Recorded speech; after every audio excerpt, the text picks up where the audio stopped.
maintenant parlons de Fabien Roussel.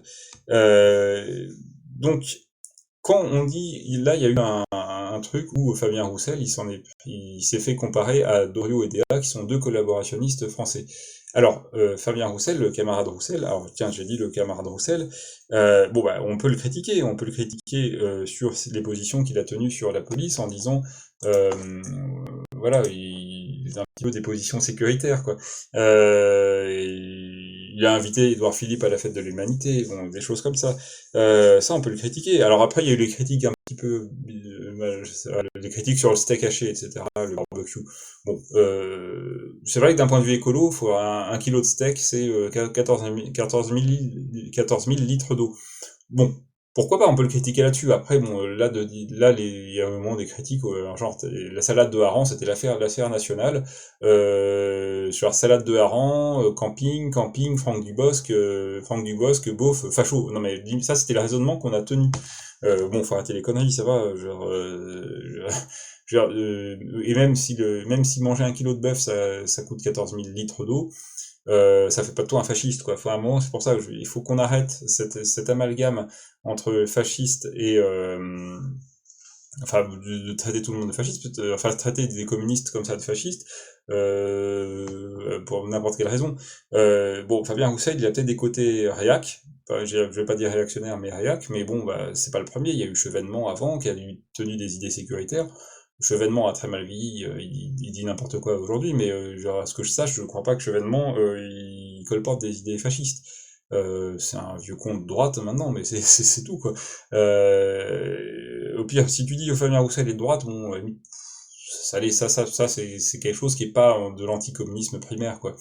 Mais par contre, voilà, d'assimiler les communistes à des fascistes, quels que soient les désaccords qu'on a avec eux, voilà, ça alimente le climat le climat anticommuniste qui finit par alimenter du coup le climat, on va dire, favorable aux idées d'extrême droite, quoi.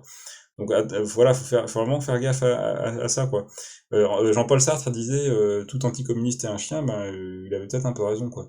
Parce que je le répète, être contre l'anticommunisme, ça veut pas dire épouser à tout prix toutes les idées ou les idées communistes, hein. Bon après, bon, c'est vrai que Fabien Roussel, je suis sûr que là, je dirais que pour moi, c'est pas un camarade quand il va faire le con avec Patrick Sébastien, quoi. Attends, je sais pas, j'ai trouvé les photos.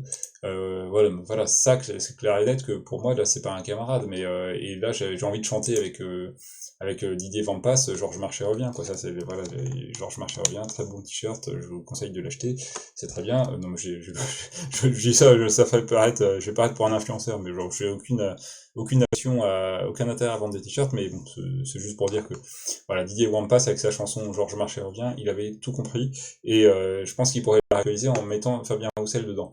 Parce que Fabien Roussel essaie de faire du Georges Marchais, mais quand même en beaucoup moins bien. Voilà, mais donc on peut critiquer Roussel sur tout un tas d'aspects. C'est vrai que Roussel a un drôle de positionnement parce qu'en fait Roussel il essaie de doubler la France insoumise par exemple à la fois sur sa droite et sur sa gauche. Sur sa droite parce qu'il fait des appels du pied à Bernard Cazeneuve, au PS et tout ça, enfin au vieux PS de François Hollande, mais sur la gauche aussi parce qu'en fait Fabien Roussel, comme la France insoumise, ils sont un peu, c'est des gens de gauche mais qui sont plus sur une gauche sans forcément, enfin ils ont un bon programme, ça c'est pas le sujet, mais qui est pas forcément beaucoup de fond.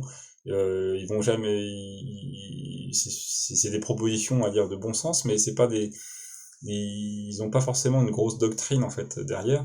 Et Fabien Roussel, lui, va plutôt essayer de dépasser ça en disant oui, le défi des jours heureux, à faire tout un tas de références à l'histoire communiste, l'histoire des communistes, etc., des choses un peu identitaires par rapport à son parti, identitaire dans le sens la fierté communiste, etc. Et c'est pour ça qu'il cherche un peu à dépasser la France insoumise là-dessus. Alors du coup, d'accuser de fasciste un gars qui multiplie ce genre de références, bon, c'est un peu exagéré. Alors justement, allons-y sur les attaques. Qui a attaqué Fabien Roussel en le traitant de collaborationniste, en gros, et tout ça, en plus, à la base, c'est toujours faire des citations tronquées. Alors, je vais pas aller sur le fond, c'est pas pour défendre Roussel, je le répète, c'est pas pour défendre Roussel cette vidéo, mais à un moment, c'est plus pour dire que critiquer Roussel à fond, il n'y a pas de problème, mais sur des choses avec des bases non réactionnaires, quoi. Et qui l'a critiqué, c'est Sofia Chikirou, Alors tiens, on va essayer de voir, elle a fait ça sur Twitter, elle a dit Dorio et DA, quoi. Donc là, je tape Sofia Chikirou, peut-être dans les images, on devrait avoir les bah non, alors, ah oui, non, c'est que j'ai pas tapé Roussel. Alors, ce qui est dingue, tiens, regarde, il y a un truc qui est incroyable. J'ai tapé Sofia Chikirou, et là, on a la preuve du sexisme et du racisme systémique d'Internet. Puisque là, Sofia Chikirou, qu'est-ce qu'on a? Suggestion d'image, compagnon, jupe, origine, Mélenchon, âge. Voilà, et tiens, je suis sûr, tiens, on va s'amuser à faire un autre truc. Tiens, je vais faire Sophie Marceau, tiens. Pour prendre une autre femme célèbre, Sophie Marceau, qu'est-ce qu'il nous dit sur Sophie Marceau? Frange, Cyril Lignac, jeune, âge, couple. Alors, c'est incroyable, on se croirait dans un salon de coiffure. Sophie Marceau, coiffure. Non, bon, bref. Revenons à des choses sérieuses. Donc, Sophie, je vais taper Sophia Chikirou, Roussel. Voilà. Tiens, bah, ça vient dans les suggestions. Non, bon, on voit pas forcément le tweet original, mais de toute façon, ça a fait le tour. Tout le monde est au courant de cette affaire, et même Mélenchon a relayé ça, ce qui est incroyable, parce que Mélenchon, normalement, c'est quand même quelqu'un qui a un petit peu de culture historique. C'est quand même assez dingue qu'il ait relayé une chose pareille. Alors, du coup, bah nous, comme notre boulot de journaliste de Ventre Presse, c'est un petit peu de rétablir la réalité historique de tout ça. Alors on n'est pas des historiens, mais on va en faire bref. Je vais pas m'étendre sur Marcel Déat, j'ai pas trop étudié le sujet, puisque Marcel Déat, collabo issu du Parti Socialiste, il y avait pas mal de collabos issus du Parti Socialiste de toute façon, à l'époque, et Jacques Doriot, c'est lui un collabo issu du Parti communiste dans les années 30. Donc Jacques Doriot, en quoi ça n'a rien à voir avec Fabien Roussel, c'est que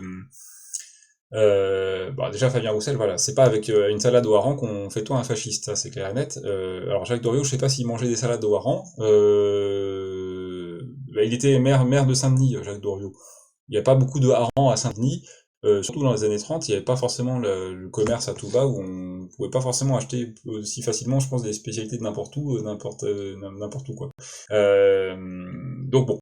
Donc déjà, ça fait une différence avec Fabien Roussel. Non mais plus sérieusement, Jacques Doriot, en gros, c'est quelqu'un qui, en fait, bizarrement, a été presque, si on lit la biographie, vous lirez ça sur Wikipédia, mais limite, c'était presque un antifa, le gars, jusque dans les années 30, et après, jusqu'au début des années 30, après, il a vrillé en 3 ans. Et ça, il y en a beaucoup d'autres, ça tu regarderas aujourd'hui qui vrille, et qui passe de l'autre côté, en 2 ans, 3 mouvements. Euh, et en fait, pourquoi il a vrillé? Bon, il y a les questions. Alors, est-ce qu'il y a des questions idéologiques et tout ça? Il est parti visiter la Russie. Bon, voilà, d'accord. Mais c'est peut-être pas ça. Ce qui l'a fait vriller, c'est simplement qu'il était en rivalité avec Torres, avec Maurice Torres pour la prise de poste, pour la direction du parti. En gros, il voulait être chef du parti communiste, donc il avait un petit peu une grosse ambition personnelle. Mais en gros, lui, c'est le perdant de l'histoire. C'est-à-dire qu'en gros, le gagnant, c'est Torres. Donc lui, il a la hargne, et la haine, tout ça. Donc derrière, il dérive facho. Bah, c'est pas le cas de Fabien Roussel. Fabien Roussel, il triomphe au Parti communiste. Il a été élu de façon triomphale au dernier congrès. Donc il va pas virer pour ces raisons-là. Et puis au pire, s'il se fait à un moment, il sera peut-être remplacé, mais c'est lui-même qui aura choisi son poulain, son successeur sera élu, ou sa successeuse sera élue triomphalement, sûrement, et puis lui, il continuera peut-être sa carrière en étant un assistant parlementaire de quelqu'un d'autre. Donc pour moi, il y a vraiment la comparaison est absolument complètement à côté de la plaque quoi. Et c'est dangereux parce que ça, genre, répète, on va le répéter, le rabâcher, ça alimente le climat anticommuniste qui est propice, donne un terreau aux idées réactionnaires quoi. Euh, voilà, alors nous, on a attaqué Roussel, mais sur la nouvelle du slip, avec un article qui est quand même beaucoup plus sérieux, puisque on a démontré que le congrès du Parti communiste s'est fait dans des cellules de dégrisement, voilà, que les communistes de Charente-Maritime disaient une bonne huître, un bon pinot, un bon tourteau, c'est ça la gastronomie de l'ONIS. Bah voilà, voilà, ça c'est un truc sérieux. Mais les attaques de Sofia Chigurh sont pas sérieuses. Pour montrer qu'elles sont pas sérieuses, on va se faire un exercice, on va essayer de raisonner comme eux, de raisonner comme Chikirou. Parce que Chikirou, il faut rappeler qui c'est. On fera d'ailleurs un truc sur Chikirou et sur certains dirigeants de la France Insoumise, parce qu'on va démontrer dans un prochain reportage à venir que certains d'entre eux sont là, ne roulent que pour leur intérêt personnel, leur mandat d'élu, les indemnités des élus, tout ça. Sofia Chikirou, C'est juste un petit truc, c'est vrai sur Wikipédia, elle a été, en 2007, elle était adhérente du parti de Jean-Marie Bockel, c'est-à-dire que, en gros, elle était adhérente d'un parti d'un ministre sarkozyste. Voilà, donc bon, ça vous place où est le personnage. Donc vous voyez, petite attaque, comme ça, ça on peut faire des attaques sur elle facilement. Ensuite, sur la France insoumise, puisqu'on fait des comparaisons historiques à les résistants, les collabos. On va voir qui était collabo. Mitterrand, il s'en est jamais caché, il s'est toujours inspiré de François Mitterrand. François Mitterrand, c'est attesté qu'il a quand même collaboré une partie de la guerre, même s'il aurait résisté la deuxième partie. Mais en plus de ça, il a aussi, pendant la guerre d'Algérie, il a été responsable de la répression, la répression contre les militants anticolonialistes. Donc voilà, et Mélenchon, Mélenchon s'est inspiré, a été dans le parti de Pierre Lambert. Donc Pierre Lambert, c'est la tendance lambertiste, c'est une tendance du trotskisme qui, en gros, du trotskisme français, qui, en gros, c'est les témoins de Jéhovah de la politique, c'est-à-dire qu'ils viennent dans toutes les organisations de gauche, il les parasite de l'intérieur, quoi. On a fait d'ailleurs une enquête de la Nouvelle Radio Type sur le POI, vous verrez, c'est une enquête croisée entre Edoui Plenner et Yorigan, le POI, puisqu'ils avaient fait un fichier des militants de la France Insoumise, donc le POI fait un fichier national des militants de gauche qui ne sont pas dépressifs, vous lirez ça. Le POI, c'est les témoins de Jéhovah, donc c'est de la politique de la gauche radicale, et voilà, et Mélenchon en a fait partie. Bon, c'est pas ça, je vais pas lui reprocher là-dessus, mais si on regarde ce fameux Pierre Lambert, lambertiste, dans les années 40, vous lirez, c'est sur Wikipédia, en 1942, en fait, il s'est fâché avec d'autres trotskistes qui voulaient résister parce que lui, Michel Lambert, là, pardon, pas Michel Lambert, Pierre Lambert, excusez-moi, il disait que, attends, je retrouve ça, c'est là, c'est dans là, il prône le rapprochement avec Marcel Déat, tiens, c'est drôle. Le Parti communiste internationaliste dont était membre Lambert prône le rapprochement avec Marcel Déat.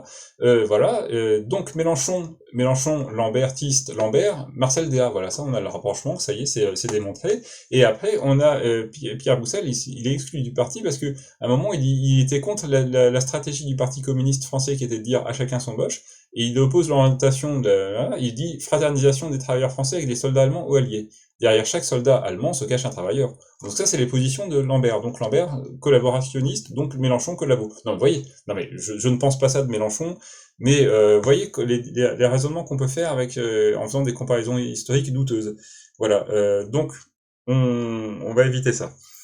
Voilà, donc là on a passé 26 minutes ensemble.